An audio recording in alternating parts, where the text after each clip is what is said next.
Our brains control our thoughts, feelings, and behaviors. But sometimes it's hard to understand how and why our brains make us do the things that we do. And this is especially true of young kids who experience stress and trauma. Under typical circumstances, the frontal cortex is involved in thinking and planning and helps you regulate your emotions and behaviors. When under stress, the body releases chemicals and hormones like cortisol that prepare the body to fight or flee. These responses can overpower the thinking and planning processes happening in the frontal cortex, taking over our behaviors. Social worker Michele Fallon gives an example of what happens when we're under stress.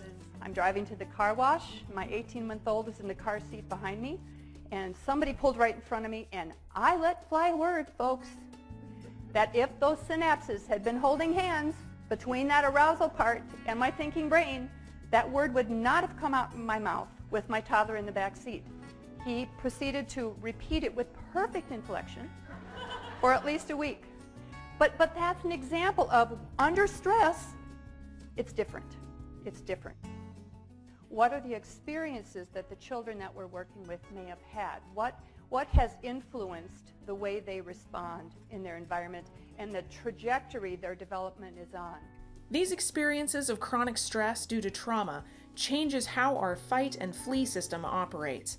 Without supportive adults who help them regulate their behaviors and calm their emotions when experiencing stress, children's stress systems remain on longer.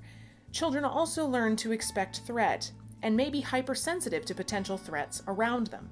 As a result, children may have difficulty regulating their emotions and may express more extreme and surprising behaviors in the classroom. They may also perceive threat where none exists. If my experience is I get hurt, that anybody touching me is an aggressive move and that triggers that response, then somebody tripping behind me and falling into me, wham! I'm going to assume that person's trying to hurt me as opposed to, whoa, what happened? Are you okay? So again, it's those perceptual distortions that happen that I'm going to interpret anything ambiguous as consistent with the experiences that I've had. And so when we think about kids who may not have those underpinnings of shared regulation, it helps us understand behavior. It helps us understand why that 2-year-old bit when someone took her book, when she knows better. So how do you handle the challenging behaviors of children in your classroom? We want to be able to begin to attach feeling words to children's state because they're just experiencing a state of arousal, whatever that may be. And if we can give them that whole, you know that feeling that you're feeling, that has a name.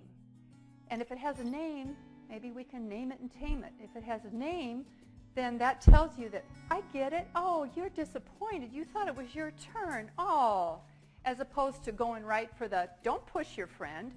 It's not your turn.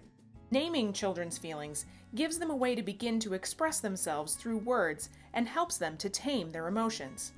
But what about other kids in the classroom who see those challenging behaviors? What's it like for them? If we measure the cortisol levels on those other children in response to the kid who's misbehaving, they're really high too. They're going, oh God, what's going to happen? Oh man, how's this adult going to react?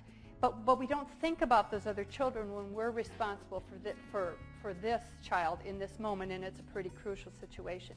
So it's helping us to say, well, what do you think it was like for the other children when that kid called you that and was so angry? Wow, well, I bet that was scary for those other kids. I bet they were wondering, how is she going to respond? Are we going to get hurt? The other staff can use that as a teaching opportunity. Oh, you know what? He's having a hard time. But see, his teacher's helping him. She's keeping him safe, and we're going to keep you safe too. For more information on creating trauma-sensitive environments for children who are experiencing stress, you can find many great resources at these links, or visit the Extension Children, Youth, and Family Consortium's website for more information on our programs related to traumatic stress.